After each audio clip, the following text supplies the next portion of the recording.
This area was the heart of milling and distilling in the area because of the powerful springs and creeks and waters that were here, but it's a special geographic place because it is the headwaters of two of Virginia's most storied rivers, the James and the Shenandoah.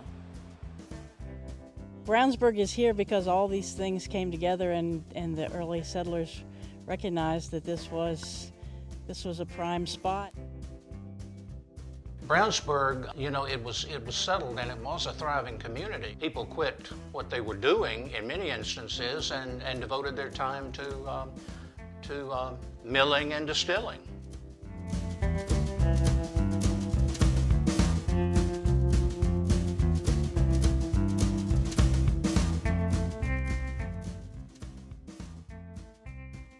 Then, of course, the Borden Grant, which granted property to those who wanted to come here and settle, in the early 1700s.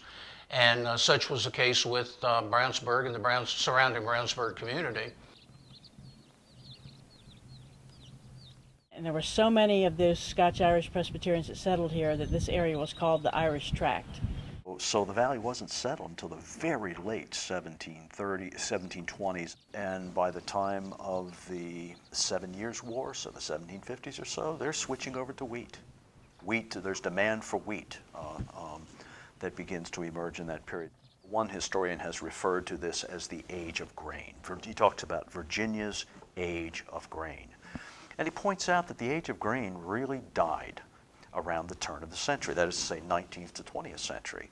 And it did, as far as I can tell, but that wasn't true in the valley, as one region of Virginia that didn't conform to that trend. In the valley, the age of grain persisted through the 1930s.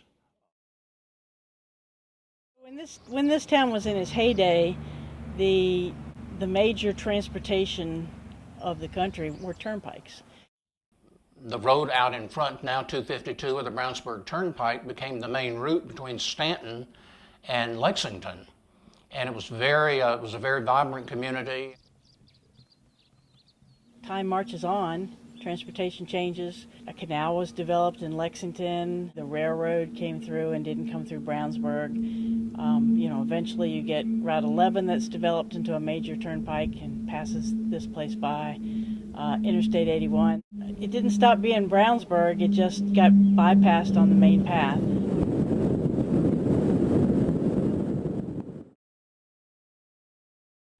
The Shenandoah Valley is incredibly rich in these thousands and thousands of springs, that have pure fresh water, and these creeks that turn all this machinery.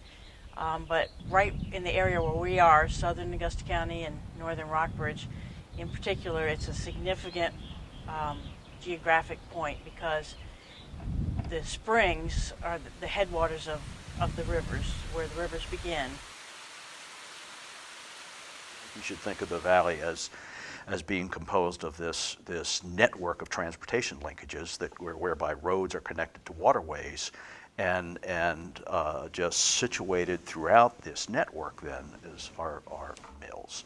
For both milling and distilling, you need a good water source, a strong and clean water for the distilling, and water power for moving the machinery. Wheat farming was so vitally important to the valley, but all that wheat that got produced had to be, in order to be a merchantable commodity, had to be ground into flour at a local grist mill. And so commercial wheat farming is very important in the history of the valley, going all the way back to the time of the American Revolution. The milling was great. There were mills. You could almost look out your door here in Brownsburg or walk it within 5 minutes and be at 4. So milling was a big industry within itself. Here in Rockbridge County, in 1860, there were 46 grist mills scattered through the valley. In Augusta County, just north of us, there were 60. This was the center of attraction for any community, probably up until the Industrial Revolution, until railroads were being built to the west, everything centered around the mill. This is the oldest continually operating commercial grist mill in America. The on-off switch is actually that paddle. So we put that paddle in, this box will start to fill up, and then it'll start to flow that way. And that gate, the gate that's down here, is effectively the gas pedal. This is how I get my ab workout. You don't have to do much in order to get things running.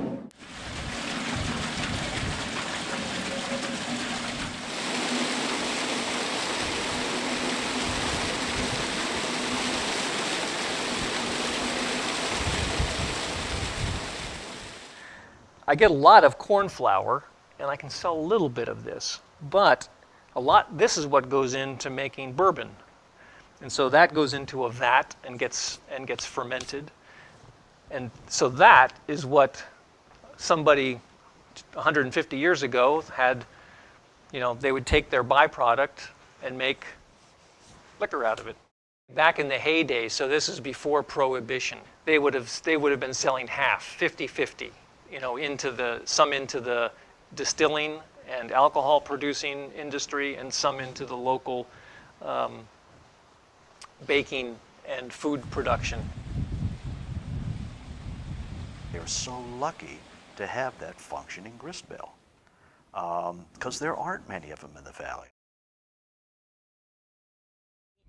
For the most part, wheat was turned into, was ground at mills and became flour.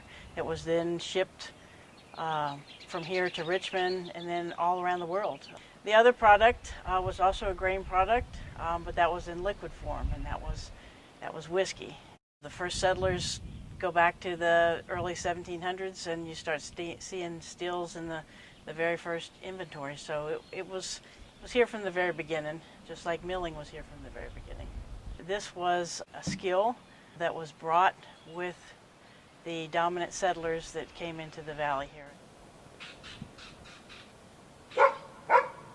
Most families, contrary to popular belief, had a still and still houses in their backyards. Many the same way they had their spring houses, water, for water supply and for cooling.